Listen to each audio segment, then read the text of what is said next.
ఉన్న బంగారాన్ని విడిపించి ఆ రోజు ఆన్లైన్ రేటుకే మేము కొంటాం. Sharma gold company.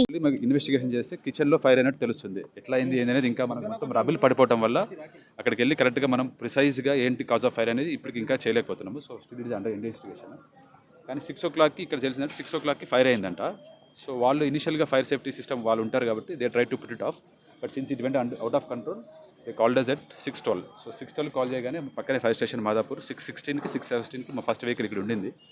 బట్ పైన యాక్సెస్ సరిగ్గా లేకపోవడం వల్ల మన దగ్గర బ్రాంటో స్కైలిఫ్ట్ అని స్పెషలైజ్ వెహికల్స్ ఉన్నాయి. సో దానికి యాక్సెస్ ఎంట్రీ గెయిన్ చేయడానికి నెక్స్ట్ మనం బ్రాంటో స్కైలిఫ్ట్ వెహికల్ని మనము డిస్పాచ్ చేయడం జరిగింది. దాని తర్వాత మళ్ళీ వెటినాగుల బండి ఒకటి వచ్చింది. దాని తర్వాత కూకట్పల్లి నుంచి కూడా బండి తీపించాం. సో టోటల్గా 4 vehicles were working on the ground. 20 to 25 staff ఉన్నారు. ఏడీఎఫ్ఓ గవర్నర్ రెడ్డిగా ఈయన కూడా సూపర్వైజన్ ఇనిషియల్ ఆఫీసర్ ఈయన కూడా సూపర్వైజ్ చేస్తున్నారు. సో ఇనీషియల్గా ప్రైమా ఫేసి మాకు అర్థమైంది ఏంటంటే ఇది ఒక అసెంబ్లీ ఆక్యుపెన్సీ అండి. బార్ అండ్ రెస్టో బార్ లాగా ఉన్నట్టున్నది. సో ఈవినింగ్ ఏదో ఈవెంట్ అయిందంట దాన్ని తర్వాత. బట్ మార్నింగ్ ఎప్పుడో 6 o'clockకి ఒక ఫైర్ అయినట్టు మాకు ఇన్ఫర్మేషన్ వచ్చింది. సో మేము చూస్తే అక్కడ 4th floor మీరు చూడగలిగితే అక్కడ కిచెన్ ఉంది. ఎక్కువ ఎక్స్టెన్సివ్ డ్యామేజ్ జరిగింది అక్కడే. సో కిచెన్లో ఫైర్ అయినట్టు మేము సస్పెక్ట్ చేస్తున్నాము. సార్ కేవలం ఫైర్ యాక్సిడెంట్ కాదు, పెద్ద ఎక్స్ప్లోజర్ అయినట్టుగా తెలుస్తుంది. ఎక్స్ప్లోజర్ అని అంటున్నారు. బట్ మేము వెళ్ళి దాన్ని సబ్స్టాన్షియేట్ చేద్దాము, అది మనం ఎన్షూర్ చేసుకుందామంటే మాకు యాక్సెస్ లేదు. రబుల్ పడిపోవడం వల్ల as of now we cannot tell it అనమాట. We cannot ascertain whether it is blaster ఏం లేదు అది. బట్ మీకు ఇంపాక్ట్ ఉండడం వల్ల కొంచెం ఇక్కడ ఇట్ సైడ్ బిల్డింగ్ కూడా కొంచెం ఆ వేవ్ వల్ల కొంచెం షాటర్ అయింది glasses. So as of now we cannot ascertain అది బ్లాస్ట్ అయింది. అంటే దీంట్లో గ్యాస్కు సంబంధించిన ప్రోడక్ట్స్ ఏవి వాడటానికి లేదు, కేవలం ఎలక్ట్రిక్ సంబంధించిన వంట సామాగ్రి మాత్రమే వాడటానికి ఉందని కొన్ని ఆరోపణలు వస్తున్నాయి. అది నిజమా? అసలు ఎంతవరకు వాస్తవం? గ్యాస్ పైప్ లైన్ కావచ్చు, గ్యాస్ సిలిండర్స్ ఉన్నట్టుగా ఎవరు అసలు అది కనుక లేకపోతే ఎవరు అలో చేశారు? దాని మీద ఏమైనా ఎంక్వైరీ చేశారు? కిచెన్లో అయిందని మేము అంటున్నాం కదా. సో కిచెన్లో సిలిండర్స్ ఉన్నాయా, లేకపోతే ఎలక్ట్రికల్ సిస్టమ్స్ ఉన్నాయా, లేకపోతే సెంట్రలైజ్ గ్యాస్ సిస్టమ్ సప్లై అవుతుందా అని చూద్దామంటే యాక్సెస్ లేదు. మొత్తం కొలాప్స్ అయిపోయింది కిచెన్ అంతా. సో రబుల్ ఉండటం వల్ల మనం వెళ్ళి ఇప్పుడు అసర్టైన్ చేయలేకపోతున్నాము ఏం జరిగింది అనేది. ఒకసారి రబుల్ క్లియర్ అయిన తర్వాత we'll get to know what is the reason అనేది.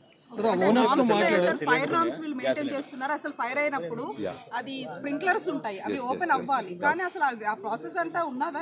ఫైర్ సేఫ్టీ సిస్టమ్స్ అన్నీ ఉన్నాయండి. స్ప్రింక్లర్స్ ఓపెన్ అయినవి, కానీ ఎక్కువ ఎక్స్టెన్సివ్ ఫైర్ ఉండటం వల్ల అండ్ స్ప్రింక్లర్స్ ఓపెన్ అయినాయి. వాళ్ళ హైడ్రెంట్స్ కూడా పనిచేస్తున్నాయి. వాళ్ళ హైడ్రెంట్స్తోనే కూడా మేము ఫైర్ ఫైటింగ్ చేయడం జరిగింది. So fire fighting systems were in proper కండిషన్లో ఉన్నాయి. బట్ ఫైర్ ఎక్స్టెన్సివ్ ఉండటం వల్ల దే కుడ్ నాట్ కంట్రోల్ అనమాట. అది ఓనర్స్తో మాట్లాడారు సార్, వాళ్ళు ఏం చెప్తున్నారు?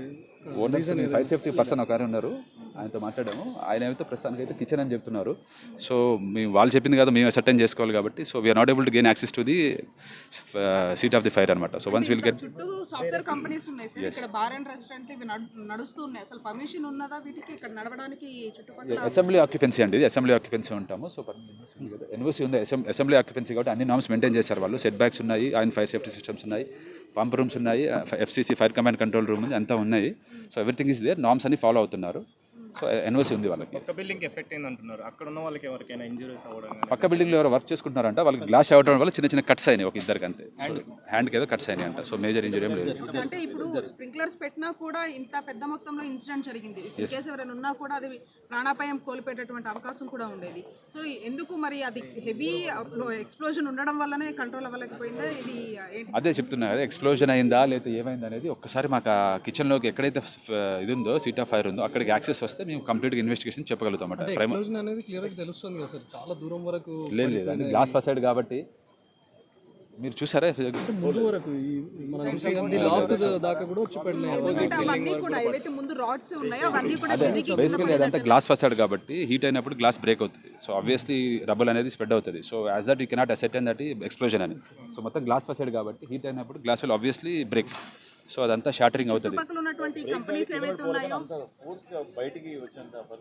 అది కింద కూడా పడిపోయింది. అదే చెప్తున్నాను కదా, అదే కూడా చెప్తున్నాను. So as of now we cannot tell whether it is a blast అయిందా ఏంటి అనేది. Once will get access to the room seat of the fire will able to tell. Checkings నడుస్తున్నాయా సార్? ఎందుకంటే ఇలాంటి కంపెనీస్ లోని ఇటువంటి ప్రమాదం జరిగితేనే ఇట్లా ఉంటే వేరే ప్రదేశాల్లో కూడా ఇది చాలా కష్టంగా ఉంటుంది. సో చెకింగ్స్ అసలు జరుగుతున్నాయండి, రెగ్యులర్గా జరుగుతున్నాయి. మాక్ డ్రిల్స్ చేస్తున్నాము, ఆఫీసర్స్ అంతా రెగ్యులర్గా మాక్ డ్రిల్ చేస్తూ ఉంటారు. ఇలాంటి ఐటీ మీరు పెద్ద మాక్ డ్రిల్ కూడా చేసాం. ఎగ్జాక్ట్లీ ఎస్ అవునవును, ఫైర్ సేఫ్టీ సిస్టమ్స్ అన్నీ ఉన్నాయి, మాక్ డ్రిల్స్ చేసాము. But at the end of the day మీరు ఫైర్ అయితే ఇది చేయలేరు కాబట్టి. But still systems are in place. So వాటి సపోర్ట్తోనే వాళ్ళ హైడ్రెంట్స్ యూస్ చేసి మేము ఫైర్ ఫైటింగ్ చేయడం జరిగింది. Our officer also work very కరెక్ట్గా. సో ఫైర్ అయితే పుట్ ఆఫ్ అయిపోయింది. There is no kind of human loss కానీ ఎలాంటి లేదు, ఇంజురీస్ కూడా ఏమీ లేదు. లాస్ట్ ఒకవేళ గ్యాస్ కు సంబంధించిన ప్రోడక్ట్స్ ఇందులో వాడొద్దు అని కనుక, ఒకవేళ గ్యాస్ కనుక యూజ్ చేస్తుంటే ఇందులో వాడొద్దు అని ఫర్దర్ గా యాక్షన్ ఎట్లా ఉంటుంది? సో గ్యాస్ అంటే ఏం గ్యాస్ అంటున్నారు? గ్యాస్ సిలిండర్స్ కావచ్చు, గ్యాస్ పైప్ లైన్ కావచ్చు. ఓకే, సో అది అసెంబ్లీ ఆక్యుపెన్సీ కాబట్టి కిచెన్ అనేది దానికి ఉంది కాబట్టి ఆబ్వియస్గా వాళ్ళు ఏ కైండ్ ఆఫ్ గ్యాస్ వాడుతున్నారో వాళ్ళు తెలియదు. సో వన్స్ ఒకసారి అది అగెన్స్ట్ నార్మ్స్ ఉంటే మాత్రం మనకి ఫైర్ సేఫ్టీ మనం సెక్షన్ యాక్ట్ ప్రకారం వీల్ టేక్ నెసెసరీ యాక్షన్. వాడొచ్చా సార్ సిలిండర్స్ వాడొచ్చా? ఆఫ్ కోర్స్ కిచెన్ అంటే వాడతారు కదండి obviously.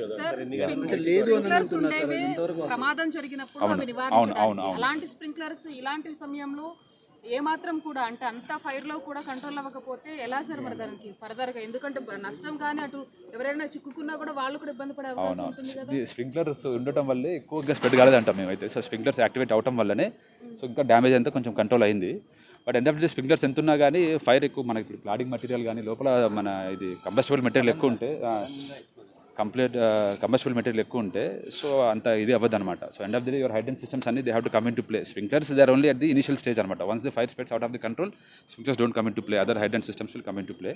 So sprinklers are working, అన్ని సిస్టమ్స్ అన్ని వర్క్ ఉన్నాయి. So with the help of those hydrants only we could put off the fire. Sir entire building commercial ఏనా sir లేకపోతే assembly occupancy అండి మన ఎన్బీసీ క్లాసిఫికేషన్ ప్రకారం అసెంబ్లీ ఆక్యుపెన్సీ ఉంటారనమాట. So assembly occupancy అంటే పీపుల్ గెట్ అసెంబ్లీ. ఇక్కడ ఏం నడుస్తుంది, మన రెస్టారెంట్స్ అండ్ పబ్స్ ఉన్నాయి. ఇది sorry bar and resto bar ఉంది, ఒక జిమ్ కూడా ఉంది 5 floor. సుమన్ టీవీలో మీ పర్సనల్ అండ్ బిజినెస్ ప్రమోషన్స్ కోసం కింది నెంబర్కి కాంటాక్ట్ చేయండి.